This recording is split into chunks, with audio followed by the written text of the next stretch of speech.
Hello guys, welcome to my YouTube channel. उम्मीद करते हैं कि आप सभी लोग स्वस्थ होंगे और आप लोगों की बोर्ड एग्जाम की जो तैयारी होगी बहुत अच्छा से चल रही होगी। पहले साथियों, जैसे कि आप सभी लोग देख रहे थे कि मैं इससे पहले पूरा जो है मॉडल पेपर 2025 का अपलोड किया था अपने चैनल पे, जिसका मैं आज सॉल्यूशन लेकर आया हूँ। संपूर्ण सॉल्यूशन आप सभी लोगों को मिलेगा, क्योंकि मैं बताया था कि आप लोगों को बेहतर तरीके से हर एक प्रश्नों का सॉल्यूशन करा दूंगा। ज़्यादा समय न लेते हुए शुरू करते हैं आज के अपने सेशन को। फटाफट हमारे चैनल को सब्सक्राइब कर लीजिए तथा वीडियो को दूसरे के पास शेयर करिए तथा वीडियो अच्छा लगे तो उसे लाइक भी कर लीजिए। तो शुरू करते हैं आज का। देखिए, आप लोगों का जो ये पेपर है वो है सामाजिक विज्ञान का, और ये जो क्लास 10वीं का होने वाला है। और यह जो मॉडल पेपर था वो 2025-26 का, ये पहले ही बता चुके हैं हम। देखिए, आप लोगों को जो समय मिलता है वो 3 घंटे 15 मिनट का समय दिया जाता है, और जो पूर्णांक होता है ये आप लोगों का 70 नंबर का होता है। सामान्य कुछ निर्देश दिए गए हैं। पहला निर्देश है कि सभी प्रश्न अनिवार्य होता है। दूसरा कह रहा है प्रारंभ के 15 मिनट परीक्षार्थियों को प्रश्न पत्र पढ़ने के लिए क्या है, निर्धारित है। तीसरा कह रहा है कि यह प्रश्न पत्र 2 खंडों यानी अ एवं ब में विभाजित है। खंड अ में 20 अंक के बहुविकल्पीय प्रश्न है जिनका उत्तर ओमार शीट पर दिया जाना है। चौथा कह रहा है कि ओमार शीट पर उत्तर अंकित किए जाने के पश्चात उसे काटे नहीं तथा इरेजर एवं व्हाइटनर आदि का प्रयोग क्या करें, ना करें। पांचवा हमारा कह रहा है कि खंड ब 50 अंकों का है। इसमें वर्णात्मक 1 और वर्णात्मक क्या है 2 एवं मानचित्र संबंधित 2 प्रश्न हैं। प्रत्येक प्रश्न के लिए निर्धारित अंक उसके सम्मुख अंकित हैं।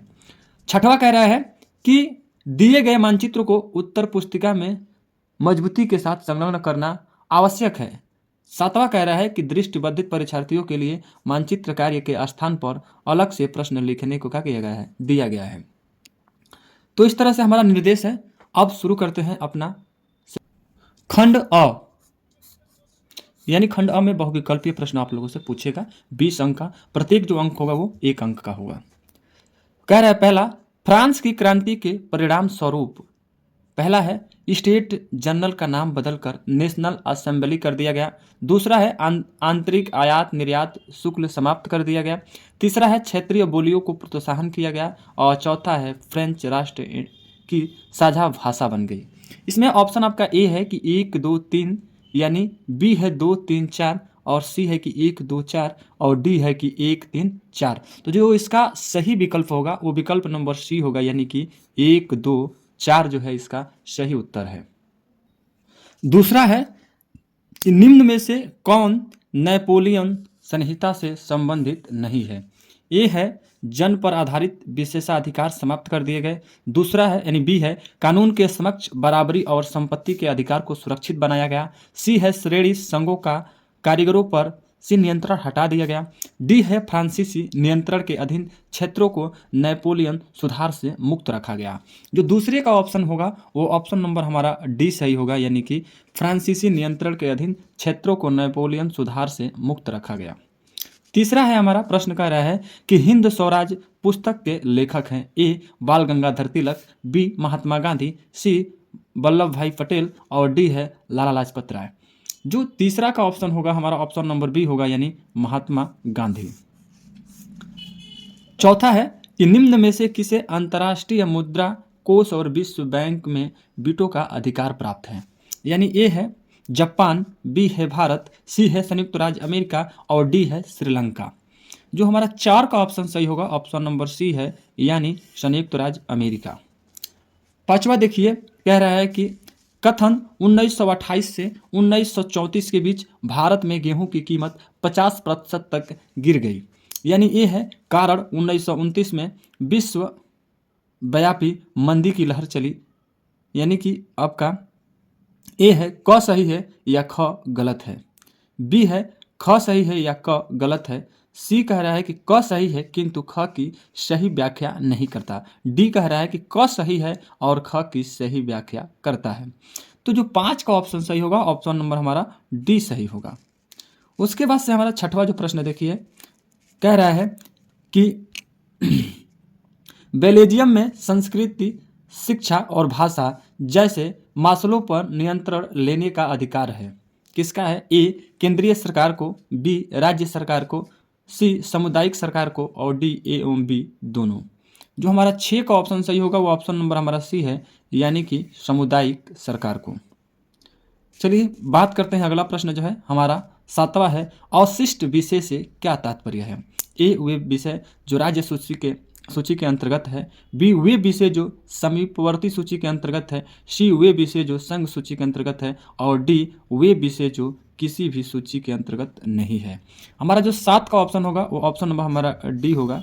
प्यारे साथियों, आप लोगों से एक ही चीज़ हम लोग निवेदन करते हैं कि हमारे प्लीज़ वीडियो को लाइक कर लीजिएगा, चैनल को सब्सक्राइब कर लीजिएगा, क्योंकि ये आप ही लोगों के लिए हम इतना मेहनत करते हैं ताकि आप लोगों का अच्छा से अच्छा मार्क्स आए और आप लोग अच्छा से अपना एग्ज़ाम को पास करें। तो बस इस चीज़ के लिए हम लोग एक ही चीज़ मांग रहे हैं आपसे कि हमारे चैनल को सब्सक्राइब कर लीजिएगा, वीडियो को लाइक कर लीजिएगा, ताकि हमें मोटिवेशन मिले। चलिए शुरू करते हैं अपना 8वां प्रश्न को।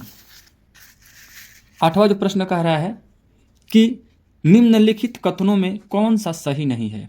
यानी ए है भाषाई आधार पर राज्यों के निर्माण से देश ज़्यादा मजबूत हुआ, बी है झारखंड एवं उत्तराखंड राज्यों का गठन भाषा के आधार पर किया गया, सी है हिंदी लगभग 40% भारतीयों की राजभाषा है, डी है संविधान में हिंदी के अतिरिक्त 21 अन्य भाषाओं को राजभाषा का दर्जा दिया गया। जो हमारा 8 का ऑप्शन सही होगा वो ऑप्शन नंबर हमारा बी सही होगा, यानी कि झारखंड एवं उत्तराखंड राज्यों का गठन भाषा के आधार पर किया गया।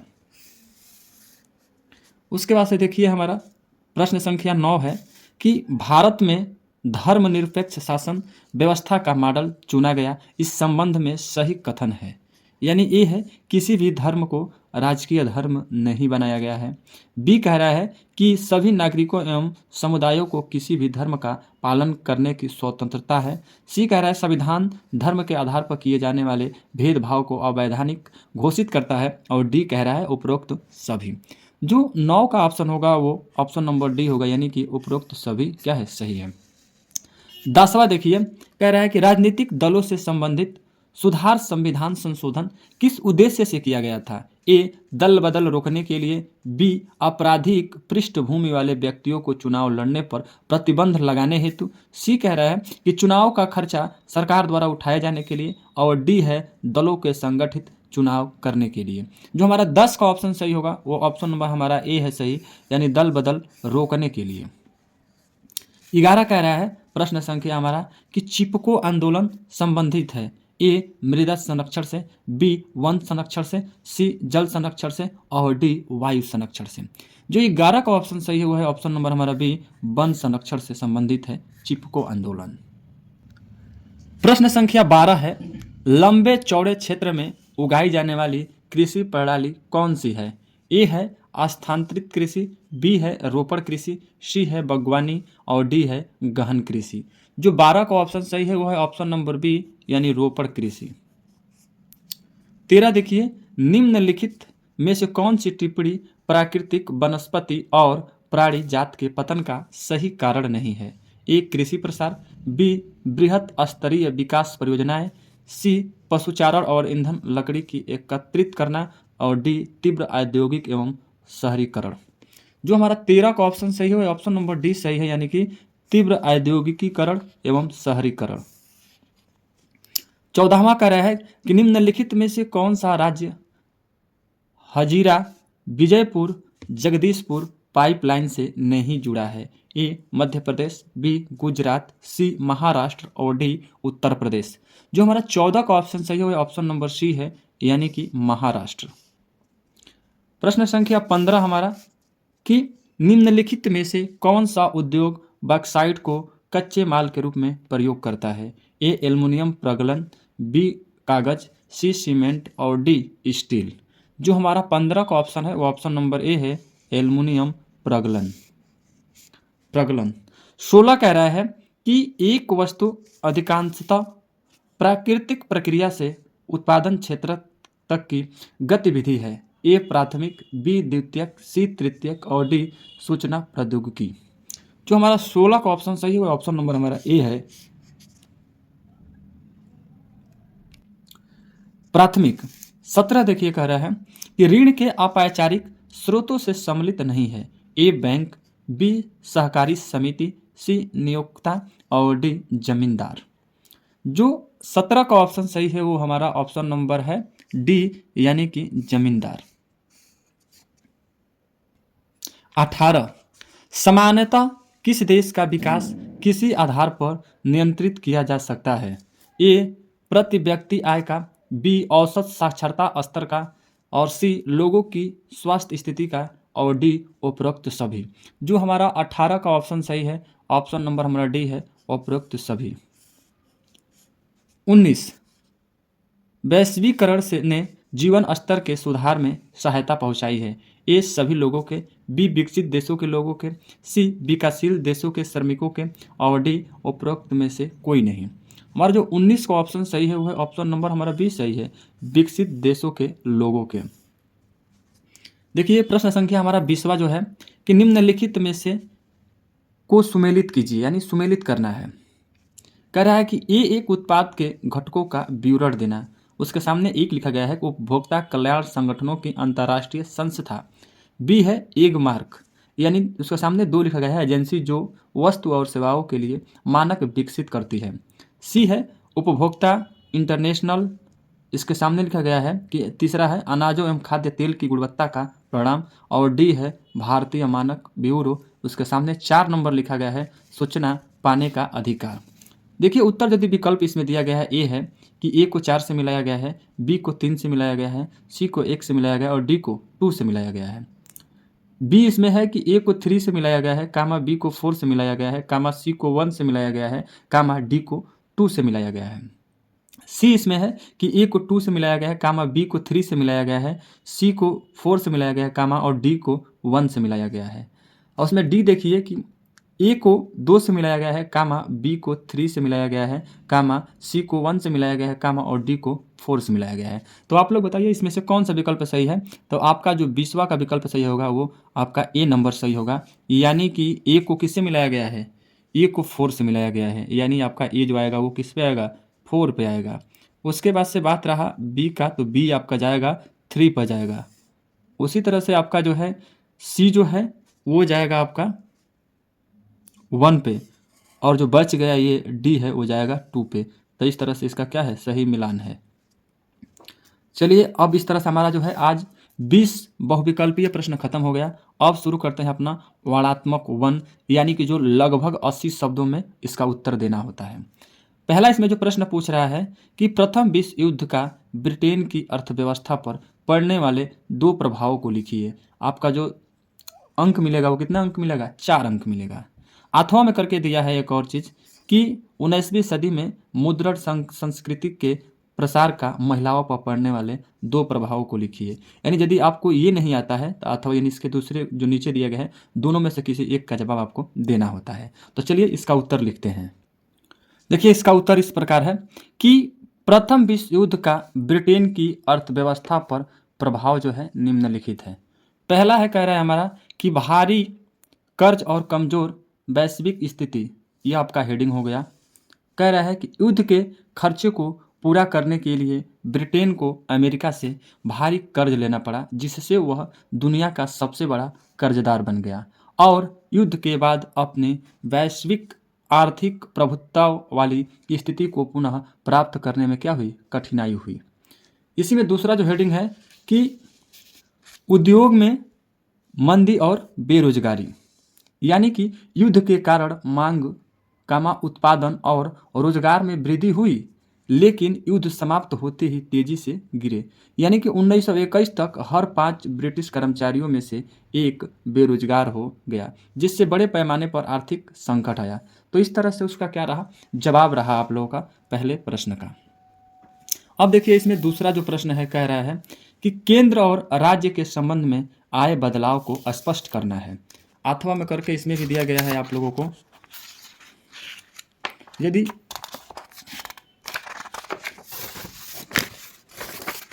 वो नहीं आता है तो ये देखिए अथवा में करके और दिया गया है। प्रश्न कह रहा है कि सत्ता के क्षैतिज वितरण से क्या आशय है? स्पष्ट कीजिए। तो चलिए हम लोग इसका उत्तर जानते हैं। हम लोग पहले का उत्तर देंगे। तो देखिए ये रहा हमारा दूसरा का जो उत्तर है, यहाँ पे 3 लिखती हैं, 2 रहेगा। कह रहा है कि केंद्र और राज्य के संबंध में आए बदलाव। तो शुरू करते हैं अपना। देखिए केंद्र का बढ़ता वर्चस्व, यानी कि ये हेडिंग रहेगा आप लोगों का। स्वतंत्रता के बाद भारतीय संविधान के एक मजबूत केंद्र की परिकल्पना की। आर्थिक नियोजन, राष्ट्रीय सुरक्षा और सामाजिक कल्याण के क्षेत्र में केंद्र की भूमिका बढ़ी, जिससे राज्यों की सत्तावता पर अंकुश लगा। उसके बाद से कह रहा है, ये हेडिंग है आप लोगों का कि आपातकालीन शक्तियों का प्रयोग, यानी कि अनुच्छेद 356 राष्ट्रपति शासन जैसे प्रावधानों और वित्तीय निर्भरता के कारण केंद्र को राज्यों में हस्तक्षेप करने का अधिकार मिला, जिससे अक्सर राज्यपालों की भूमिका और राज्यों के वित्तीय अधिकारों को लेकर तनाव पैदा हुआ। उसके बाद से जो हमारा अगला हेडिंग है वो है कि संसाधनों के बंटवारे पर विवाद, यानी वित्त आयोग की सिफारिशों के बावजूद जो है करों और संसाधनों के बंटवारे को लेकर केंद्र और राज्य के बीच हमेशा असहमति रही, और खासकर जब दक्षिण के राज्य जैसे तमिलनाडु, कर्नाटक अधिक योगदान के बावजूद कम हिस्सा मिलने की शिकायत करते हैं। उसके बाद जो अगला हेडिंग हमारा रहा, क्षेत्रीय पहचान और भाषाई मुद्दे, यानी क्षेत्रीय भाषाओं और संस्कृतियों के आधार पर राज्यों के पुनर्गठन की मांग ने भी केंद्र राज्य संबंधों को प्रभावित किया, जिससे क्षेत्रीय असममिता को बचाने के लिए राज्यों ने अधिक स्वायत्तता की मांग की।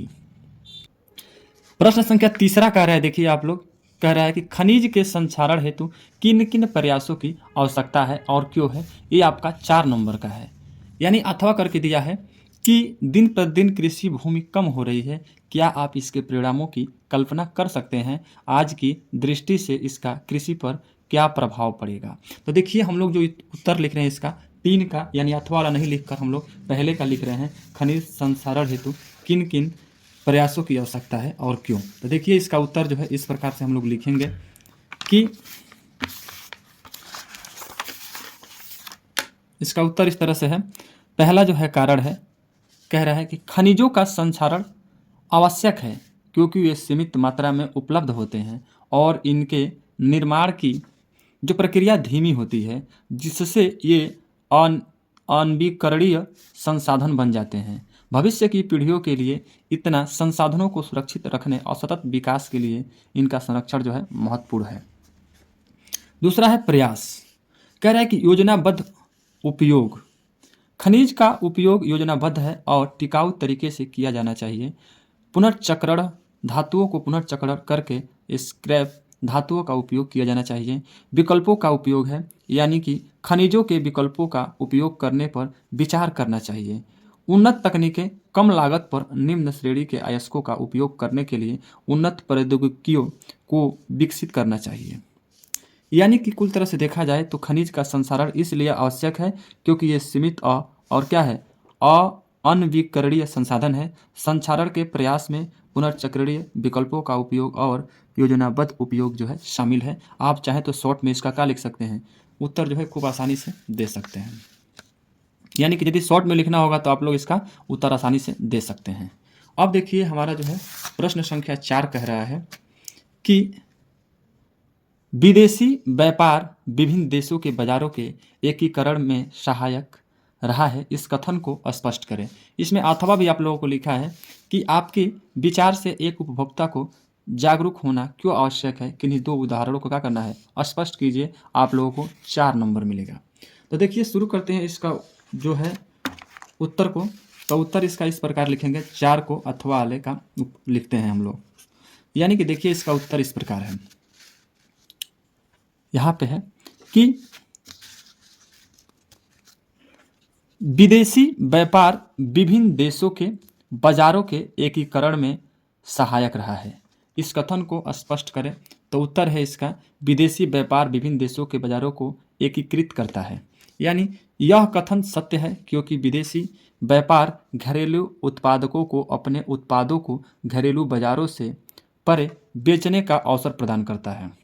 इसी तरह खरीदारों के पास घरेलू स्तर पर उत्पादित वस्तुओं से परे वस्तुओं के व्यापक चयन तक पहुंच होती है। इससे विभिन्न देशों के उत्पादक और उपभोक्ता एक दूसरे से जुड़ते हैं, जिससे बाजार की एकीकृत होते हैं। तो इस तरह से आप लोगों का 4 का ये उत्तर रहा। अब देखिए प्रश्न संख्या 5 को, यानी कह रहा है 5वां हमारा कि मारियान और जर्मेनिया कौन थे, जिस तरह उन्हें चित्रित किया गया उसका क्या महत्व था। यानी 4 नंबर का है यह, 6 नंबर का है। आप लोगों का ये वर्णात्मक जो रहा दूसरा रहा, यानी उत्तर जो है लगभग आपको कितने शब्दों में देना है, 150 शब्दों में देना है।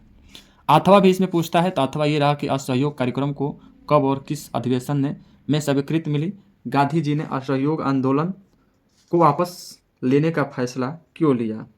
तो देखिए हम लोग इसका उत्तर लिखते हैं, यानी 5 का जो है उत्तर लिखते हैं मरियान। तो इसका उत्तर इस तरह से लिखेंगे हम लोग। देखिए मैं ऑलरेडी पहले से लिख दिया हूँ ताकि ज़्यादा समय नहीं लगेगा। 5वां का उत्तर देखिए, मरियान और जर्मेनिया जो थे फ्रांसीसी और जर्मनी राष्ट्रों क्या थे, रूपक थे। पहला कह रहे हैं कि मरियान फ्रांसीसी गणराज्य का प्रतिनिधित्व करती थी, जबकि जर्मेनिया जर्मन राष्ट्र का रूपक थी। दूसरा है, इन्हें चित्रित करने का महत्व राष्ट्रीय एकता, स्वतंत्रता और गुणवत्ता के विचारों को मूर्ति रूप देना था। तीसरा है, मरियान को लाल टोपी, तिरंगा और कलगी के साथ चित्रित किया गया था, जो स्वतंत्रता और गणराज्य के क्या थे, प्रतीक थे। चौथा है, जर्मेनिया को ओक के पत्ते के मुकुट के साथ चित्रित किया गया था, जो जर्मन वीरता का क्या था, प्रतीक था। तो इस तरह से जो है 5 का जवाब रहा। आगे जो है यहाँ पे देखिए 5 नंबर है, इन छवियों ने जो है, यानी 5 नंबर देखिए कह रहा है यहाँ पे कि इन छवियों ने लोगों में राष्ट्रीय पहचान और गौरव की भावना पैदा करने में क्या की, मदद की। तो इस तरह से 5 का जो रहा उत्तर। अब देखिए 6वां प्रश्न कह रहा है कि लोकतंत्र से क्या तात्पर्य है, लोकतंत्र के प्रमुख परिणामों को क्या करना है, स्पष्ट कीजिए। अथवा में करके दिया है कि राजनीतिक दल का अर्थ स्पष्ट कीजिए, वर्तमान परिप्रेक्ष्य में इसके समक्ष प्रमुख चुनौतियां कौन कौन सी है। तो चलिए हम लोग शुरू करते हैं इसका उत्तर को, यानी लोकतंत्र से क्या तात्पर्य है और लोकतंत्र के प्रमुख परिणामों का स्पष्ट करना है। तो देखिए इसका उत्तर है, इस तरह से लिखे हैं हम। 6 का जो उत्तर है कह रहा है कि लोकतंत्र जो है सरकार का एक रूप है जिसमें सर्वोच्च शक्ति लोगों में क्या होती है, निहित होती है। पहला है इसमें कि लोग या तो सीधे तौर पे स्वतंत्र रूप से चुने गए प्रतिनिधियों के माध्यम से इसका प्रयोग करते हैं। दूसरा है, लोकतंत्र के प्रमुख परिणामों में नागरिकों के बीच समानता को बढ़ावा देना शामिल है। तीसरा है, यह व्यक्ति की गरिमा को बढ़ाता है और संघर्षों को सुलझाने के लिए एक तरीका प्रदान करता है। चौथा है, यह गलतियों को सुधारने का अवसर भी प्रदान करता है और निर्णय लेने की गुणवत्ता में सुधार करता है। इस तरह से हमारा जो 6 का उत्तर रहा। अब हम शुरू करते हैं 7 प्रश्न को। 7वां जो प्रश्न कह रहा है कि भूमि संसाधन से क्या तात्पर्य है, संसाधन के रूप में भूमि का उपयोग किन किन उद्देश्यों के लिए किया जाता है, व्याख्या करना है इसका। अथवा करके इसमें लिखा गया है कि जल दुर्लभता क्या है, इसके प्रमुख कारणों का वर्णन कीजिए। तो हम लोग इसका उत्तर देते हैं 7 को, यानी कि भूमि संसाधन से क्या तात्पर्य है, संसाधन के रूप में भूमि का उपयोग किन किन उद्देश्यों के लिए किया जाता है, इसकी व्याख्या देखिए। जो हमारा 7 का उत्तर होगा, कह रहा है कि भूमि संसाधन से तात्पर्य उस भूमि से है जो विभिन्न उद्देश्यों के लिए उपलब्ध है। यानी पहला है, भूमि का उपयोग कृषि, वानिकी, खनन, आवास निर्माण, सड़कों और उद्योगों की स्थापना के लिए किया जाता है। दूसरा है, इससे विभिन्न भौतिक और मानवीय कारक जैसे स्थलकृत, मिट्टी के प्रकार, जलवायु, जनसंख्या घनत्व और तकनीकी क्षमताओं के आधार पर विभिन्न उद्देश्यों के लिए उपयोग में लाया जाता है। तीसरा है, भूमि का उचित प्रबंधन सतत विकास के लिए क्या होता है, महत्वपूर्ण है। तो इस तरह से हमारा क्या रहा, 7 का उत्तर रहा। अब 8वां देखते हैं। तो हमारा 8वां प्रश्न को शुरू करते हैं। तृतीयक क्षेत्र के गतिविधियों का उदाहरण दीजिए एवं स्पष्ट कीजिए कि तृतीयक क्षेत्र किस प्रकार प्राथमिक और द्वितीयक क्षेत्रों के विकास में सहायता करता है। अथवा करके देखिए, यह भी आपका 6 नंबर का प्रश्न है। कह रहा है कि विकास में ऋण की भूमिका का विश्लेषण करते हुए ऋण की 4 प्रमुख शर्तों का उल्लेख करिए। तो चलिए हम लोग उत्तर देते हैं अपना 8 का, यानी तृतीयक क्षेत्र की गतिविधियों का। 8 का हमारा जो उत्तर रहा इस तरह से है यहाँ पे कि व्यापार, परिवहन, संचार, बैंकिंग, शिक्षा, स्वास्थ्य, बीमा आदि जो है तृतीयक क्षेत्र, जिसे सेवा क्षेत्र भी कहा जाता है, स्वयं वस्तुओं का उत्पादन नहीं करता है बल्कि प्राथमिक द्वारा द्वितीयक क्षेत्रों की उत्पादन प्रक्रिया में सहायता करने के लिए सेवाएं प्रदान करता है। तृतीयक क्षेत्र प्राथमिक और द्वितीयक क्षेत्र के विकास में निम्नलिखित प्रकार का सहायता करता है। पहला है जो परिवहन सेवाएं, यानी कृषि यानी कि प्राथमिक और औद्योगिक द्वितीयक उत्पादों को एक स्थान से दूसरे स्थान पर ले जाना और बाजार तक पहुंचाने में क्या करता है, मदद करती है। बैंकिंग और बीमा सेवाएं, ये हेडिंग आपको रहना चाहिए। कह रहा है कि प्राथमिक और द्वितीयक क्षेत्र में की गतिविधियों के लिए धन ऋण उपलब्ध करती है और जोखिम के विरुद्ध बीमा सुरक्षा प्रदान करती है। उसके बाद है भंडारण सेवाएं, हेडिंग रहना चाहिए। कह रहा है कि प्राथमिक और द्वितीयक क्षेत्र के उत्पादों को सुरक्षित रूप से संग्रहित करने में मदद करती है जिससे उन्हें सही समय पर बेचा जा सके। तीसरा जो हेडिंग हमारा रहेगा वो है संचार सेवाएं। इन क्षेत्रों से जुड़े लोगों को आसपास में संपर्क स्थापित करने में सक्षम बनाती है। तो इस तरह से हमारा क्या रहा, इसका ये उत्तर रहा, जवाब रहा। अब आप लोगों को शुरू करते हैं मानचित्र संबंधित प्रश्न। वो हमारा रहने वाला है 9वें, हमारा इतिहास से संबंधित प्रश्न बनेगा मानचित्र संबंधित। थोड़ा सा निर्देश पढ़ लेते हैं कि दिए गए मानचित्र में निम्न स्थानों को भरें और आपको जो नंबर मिलेगा वो आधा अंक सही उत्तर तथा 1/2 अंक सही स्थानों के संलग्न है तो क्या है, निर्धारित है। यानी आपको स्थान भरना है तो आपको कितना मिलेगा, आधा नंबर मिलेगा। तो देखिए कह रहा है कि वह स्थान जहाँ से सविनय अवज्ञा आंदोलन प्रारंभ हुआ था, तो आपको पता होना चाहिए। मानचित्र अभी आप लोगों के बीच लाते हैं। दूसरा कह रहा है कि वह स्थान जहाँ जलियांवाला बाग कांड हुआ था। तीसरा कह रहा है कि वह स्थान जहाँ नील की खेती करने वाले किसानों ने आंदोलन किया था।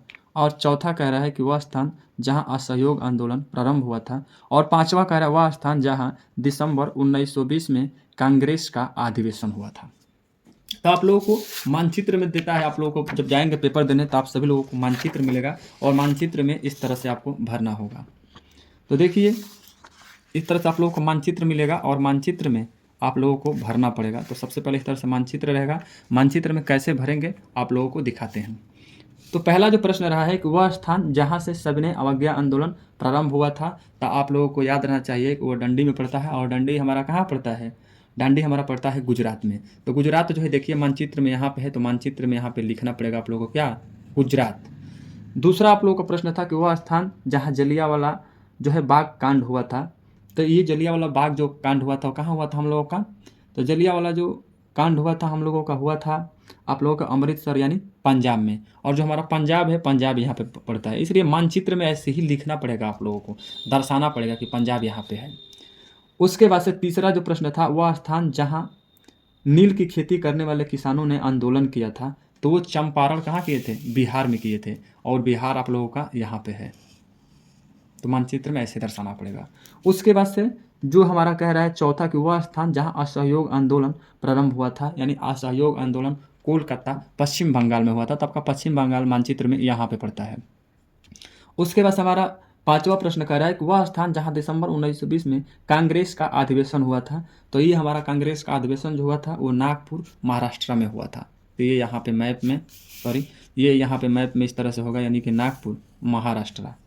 अब आगे बढ़ते हैं अपना, देखिए जो रहा ये है कि दृष्टिबद्धित यानी परीक्षार्थियों हेतु मानचित्र कार्य के विकल्प के रूप में है, यानी कि इसमें यह कह रहा है कि पहला सविनय अवज्ञा आंदोलन कहाँ से प्रारंभ हुआ था, तो केवल आप लोगों को लिख देना है। दूसरा है जलियांवाला बाग कांड कहाँ हुआ था, केवल आप लोगों को लिख देना है कि जलियांवाला जो बाग कांड हुआ था हमारा वो हुआ था अमृतसर में, ऐसे। तीसरा का नील की खेती करने वाले किसानों ने जो बिहार से मतलब शुरू किया था। चौथा असहयोग आंदोलन शुरू हुआ था तो वो कोलकाता लिख देंगे। और पांचवा है दिसंबर 1920 में कांग्रेस अधिवेशन कहाँ हुआ था, तो नागपुर महाराष्ट्र लिख देंगे। तो इस तरह से आपका उत्तर दे देंगे। अब देखिए हमारा है जो है 9 यानी बी है, भूगोल से संबंधित आप लोगों से प्रश्न पूछेगा। इसमें जो 28वां यहाँ पे अंकित किया गया है कि निम्नलिखित को भारत को दिए गए मानचित्र में यानी चिन्हों द्वारा नाम सहित दर्शाइए। सही नाम तथा सही चिन्ह अंकन हेतु आपको कितना मिलेगा, 1/2 यानी +1/2 अंक निर्धारित है। आप लोग देखिए यदि चिन्ह दर्शाएंगे तो आप लोगों को आधा अंक मिलेगा, लेकिन यदि नाम भी लिख देंगे तो आपको फुल में फुल मार्क्स मिलेगा। इसलिए आपको नाम और चिन्ह दोनों बनाना है। अब मानचित्र में क्या करना है कि कहाँ पे है उस तरह से मानचित्र में दर्शाना पड़ेगा आप लोगों को, और नाम भी लिखना पड़ेगा। तो कह रहा है पहला कि पहला प्रश्न कह रहा है आप लोगों से कि असम का एक राष्ट्रीय पार्क आयत द्वारा ऐसे चिन्ह बनाना है, चिन्ह द्वारा नाम सहित दर्शाइए।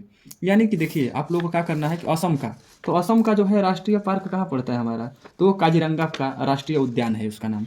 और जो है काजीरंगा है वो हमारा पड़ता है असम में। और जो हमारी असम है,